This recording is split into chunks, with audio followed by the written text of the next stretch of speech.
Hey, you know what? Howard here from 82 Maple, and I've never had more fun sawmilling than I'm having with this amazing little Wood Miser LT15. If I had known 4 years ago now what I know now, my first sawmill would not have been hydraulic. Instead of being fully hydraulic, it would have been fully manual.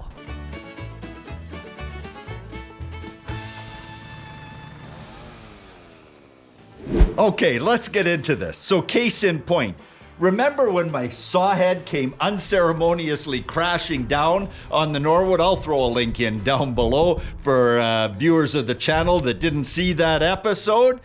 Man, when a 500 or 600 pound Sawhead hits the deck completely unexpectedly, sends me off to town for parts, etc.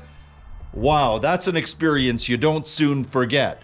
And then there were the hoses that would suddenly and unexpectedly start leaking hydraulic fluid. No, they weren't cut. No, they weren't pinched.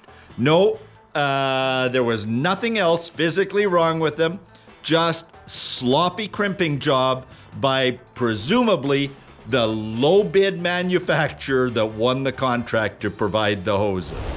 And then there was the electrical system failure. So over here on the Norwood, it's reversed on the Wood Miser, there was an electrical panel and a remote attached to it. And so that would run the carriage back and forth and take the Sawhead up and down.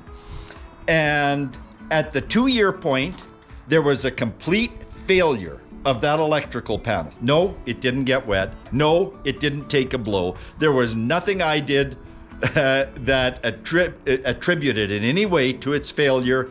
It just died quietly. So, talked to the manufacturer and the distributor, and there was a solution. The solution was a Visa charge for $2,800 for a new panel. No, I couldn't even have gone back and gotten parts for the old panel if I had wanted to. They had gone with a new panel in the meantime, probably for reasons of failure, but do the math on that. That panel alone over the course of 2 years cost me something in the range of $110 or $120 of rent every month. Hey, I'm saying rent because after I paid $2,800 for 2 years of panel, I had nothing in the old one that was salvageable. It went off to the great electronic cycling something. And that was the end of that. And then let's not forget around here where I had the $3,000 hydraulic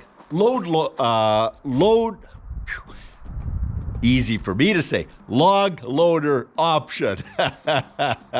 And it was rated for a 3,500 pound lift.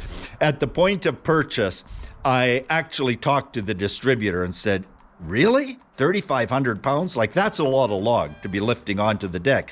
It'll handle that? Absolutely, Howard. It'll handle anything that sawmill can take.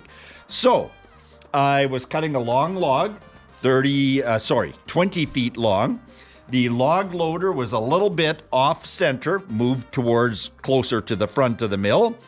I rolled the log on, I did the lift, and it tweaked the frame on a brand new sawmill. Log number 3. How exciting is that? The reason was that the cross bunks were not perhaps quite as robust as these, but in any event, the log loader was positioned in such a way that there wasn't support at the point of the log loader attachment. So at my expense and at my labor, I got 2 new bunks freighted out, positioned them to support. We pulled the frame back into shape.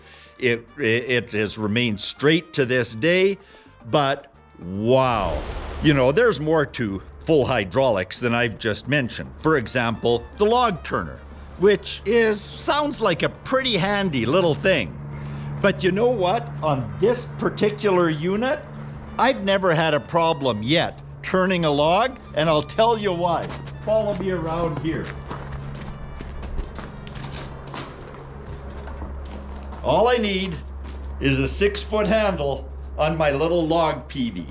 And so far, I've been able to turn any log that I've loaded onto this unit. So at the end of the day, you know, on that fully hydraulic unit, which I selected, a salesman didn't sell it to me, I selected it, I bought it, Norwood did pretty well by me. So they sold me an extra electrical panel, they sold me various parts and fittings along the way, a couple extra log bunks, and plus their price point is what attracted me in the first place. What I didn't count on was the sawmill arriving in literally 70 boxes and took 70 to 80 hours to assemble. And you know what? Life just has to be a little simpler than that. So here's my point. By going fully hydraulic, it was a quest to make my life easier and simpler. But at the end of the day, over the course of the 3 years and a little bit that I owned that unit, yes, I'm one of those nerds that keeps meticulous track of expenses. And that little unit cost me $110 a month cash outlay for repairs. So you know what? My dad used to say when I would be talking along these lines, he would kind of take me back and go, "So Howard, what was your role in all of this? Wasn't that the sawmill that you selected?" And yes, Dad, you're right. I did it to myself. You know what? And so I really have a conscious effort to not get sunk cost bias over something. And so trading down to this little Wood-Mizer LT15 is again one of the best gifts that I ever gave myself. So now these 8 fingers and 2 thumbs are gonna go to work. We're going to be sawing up this log into some board and batten product, and it's headed over there through the window of the ATV. You can see a 1950 Mercury M5, and we've got a project happening on the back of that, and this is going to be a big part of it, as is the LT15. Let's do this.